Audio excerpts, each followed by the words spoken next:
You like it? East entrance? वास्तुशास्त्र। रुक क्यों रही है? हाँ? रोहन को ये वाला कमरा देंगे। हाँ? हाँ, बॉल हवा में रुक गई है। सुनो, मरोगे।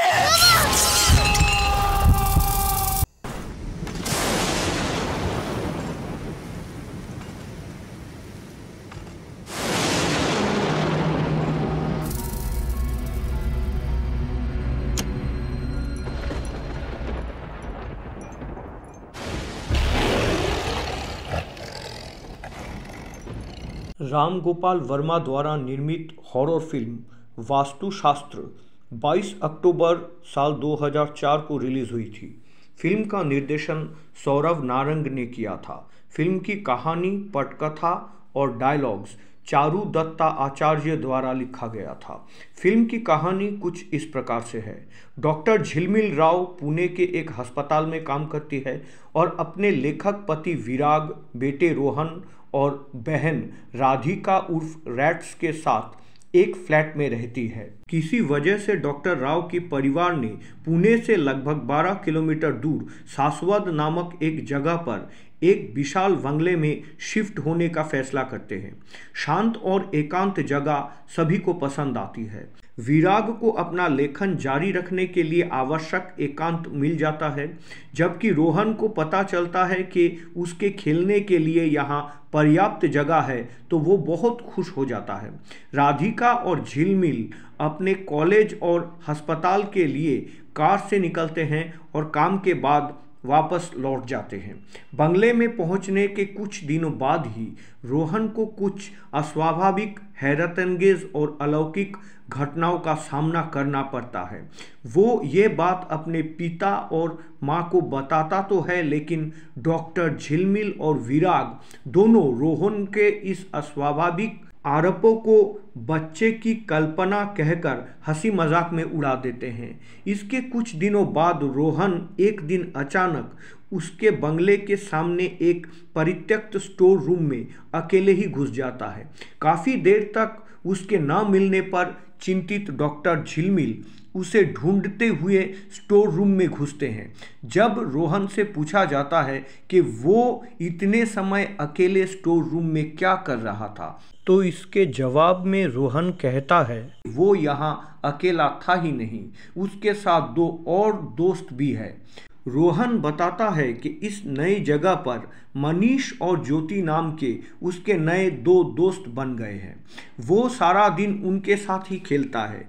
क्योंकि दूर दूर तक यहाँ कोई पड़ोसी नज़र नहीं आता, इसलिए घर के बड़े बुजुर्ग सोचते हैं कि रोहन भी अब अपने पिता की तरह एक सक्रिय कल्पना शक्ति का अधिकारी बन गया है। इसी बीच एक दिन काम पर जाते समय एक अजीब सा पागल आदमी ने डॉक्टर झिलमिल की कार रोकी और सरफिरे की तरह उन्हें वो बंगला खाली करने को कहा। घटना की अचानकता से डॉक्टर राव और उनकी बहन दोनों घबरा जाते हैं। बाद में वो व्यक्ति को डॉक्टर झिलमिल राव के घर के आसपास संदिग्ध रूप में घूमते फिरते देखा जाता है। एक दिन रात को 3 बजे जब रोहन को अपने बिस्तर पर नहीं पाया जाता है तो सभी घबरा जाते हैं और उसे खोजना शुरू कर देते हैं। आखिरकार रोहन को रात के अंधेरे में घर के सामने वो बरगद के पेड़ के ऊपर अकेला बैठा हुआ और किसी से बात करता हुआ दिखाई देता है। बाद में जब रोहन को इसके बारे में पूछा जाता है तो वो जवाब देता है कि मनीष और ज्योति उसे रात में वहाँ खेलने के लिए लेकर गया था।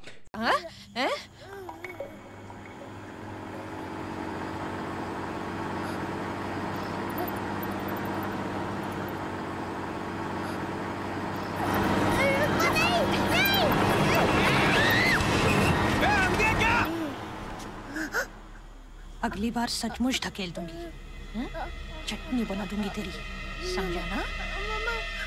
मम्मा ने अगर आपको मैं बताऊंगा तो रुकमा मुझे ट्रक के नीचे फेंक देगी।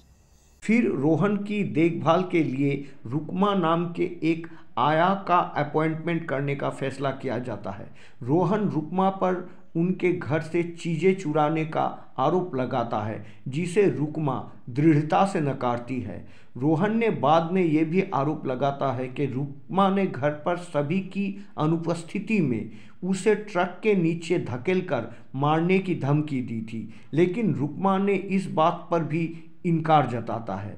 अगले दिन स्थानीय पुलिस इंस्पेक्टर भूपाल गोड़पड़े राव परिवार के बंगले पर दस्तक देते हैं और उन्हें सूचित करते हैं कि रुकमा की एक हिट एंड रन ट्रक द्वारा मौत हो गई है। हैरान डॉक्टर राव को यह भी बताया जाता है कि उनका कुछ गायब सामान रुकमा से बरामद किया गया है और उनकी जांच के दौरान ढाबे के एक ट्रक ड्राइवर ने इस बात की पुष्टि की है कि रुकमा ने रोहन को ट्रक के सामने धकेलने की कोशिश की थी, जिसके बाद से रोहन की किसी भी बात को कोई भी झुठला नहीं सका। सवाल ये होता है कि अगर रोहन की बातें सच्ची है तो मनीष और ज्योति आखिर कौन है और रोहन के अलावा घर में इन दोनों को कोई और क्यों नहीं देख पाता है। हालांकि बाद में डॉक्टर झिलमिल और उनके पति को भी घर में एक दुष्ट अलौकिक इकाई या एंटिटी का मौजूदगी का एहसास होता है। राधिका का एक्सपीरियंस और भी भयानक होता है। उन सभी को शाम के समय अपने घर के सामने बरगद के पेड़ से आती फुसफुसाहट और दबी दबी सिसकियाँ सुनाई देती है। देर रात को हर किसी को ऐसा महसूस होता है कि कोई उनके घर के आसपास घूम रहा है। फिर राव परिवार पर सबसे बड़ी विपत्ति या कहर तब बरसती है जब डॉक्टर झिलमिल की बहन राधिका की उसके प्रेमी मुरारी के साथ उसी बंगले में किसी अज्ञात हमलावर द्वारा बेरहमी से हत्या कर दी जाती है। पुलिस को कत्ल का कोई मोटिव या वजह नहीं मिलता। पुलिस का शक ये होता है कि इस जोड़े की हत्या कॉलेज की पुरानी दुश्मनी का नतीजा है या किसी साइको किलर का काम है।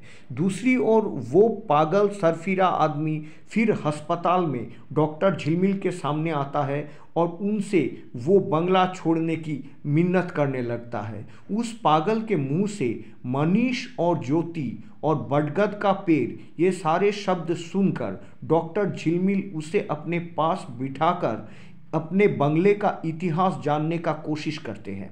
वो पागल आदमी डॉक्टर राव को बताता है कि झिलमिल का वर्तमान बंगला प्रेतवाधित है और उसके सामने बरगद का जो पेड़ है वो बुरी आत्माओं या नापाक शक्तियों का निवास है।